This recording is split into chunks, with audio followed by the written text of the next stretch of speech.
A Miata? No, Mr. Customer, you don't need to drive the Prius of sports cars. What you need is a Z4. Hey, what are those? What? What are those Z4s? Yeah, that's a gray one. That's a black one. Where's your money? What's your budget? No, not 1998, like 2026 budget. Okay, I got you.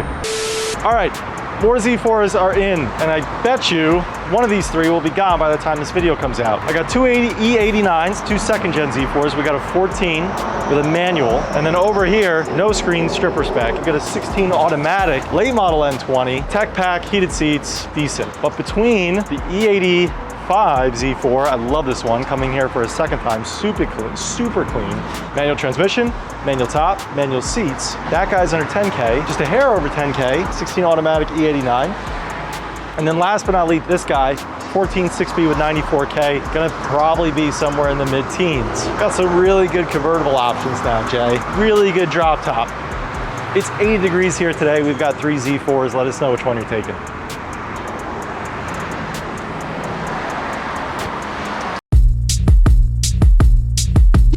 All right, boom, Everett.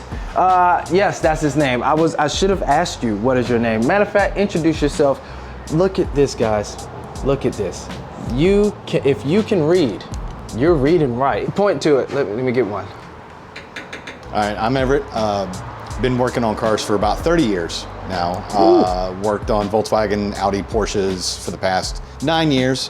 Decided to change up a little bit, go to BMW. Been a little bit all over the country. Been to Texas, Hawaii, Virginia, South Carolina, came back, settled back here. Excited to be here and learn about BMWs and help all these customers out, get their cars fixed and going right. Can you give me a crazy tech story?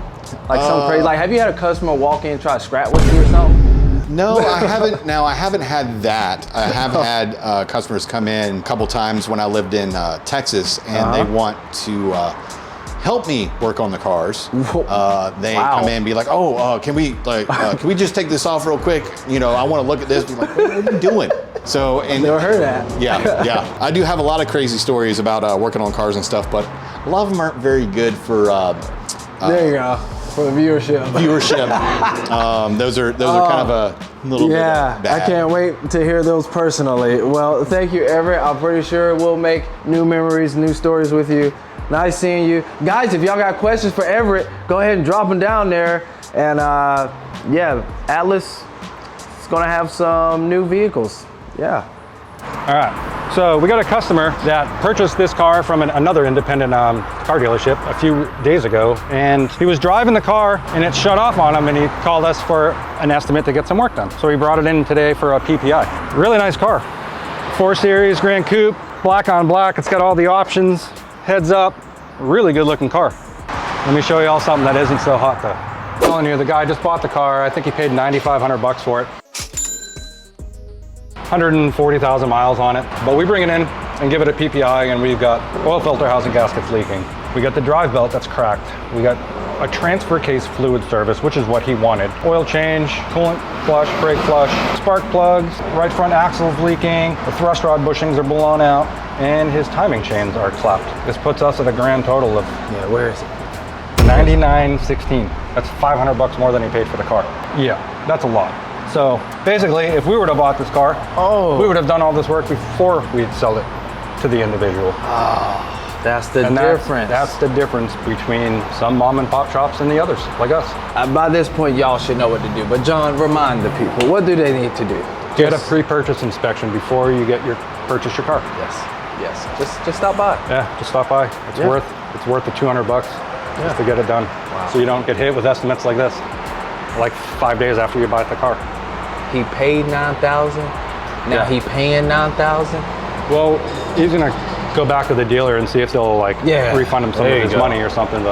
But they should help out. But still, it's a lot of principle. Yeah, they didn't do anything. They just sent the car. If someone's going to buy a car, is that just a question they should ask? Because the dealer might not say like, "Hey, we do PPI," but as you walking in, would that just be a wise thing to do? I mean, chances are I would have it done by a third party.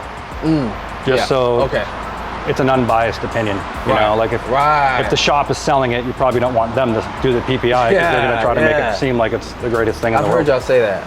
Like sometimes we have customers that request to see the car in the air, and we'll raise up the car and we'll go through it and do a PPI with the customer. Yeah. But it's literally in front of them and showing them like all of the issues that they want to see, et cetera. And then us performing a short test on it and showing them exactly before we can do anything with it. So it's pretty transparent. All right, thanks, John. That's crazy. And the other fun thing that's going to happen today is we're going to pull in that M340i and put that oil pump in it finally. Oh yeah. The one from like 3 weeks ago. Yeah. You gonna start that today? Pull that one in today and do it. I'll be here, man.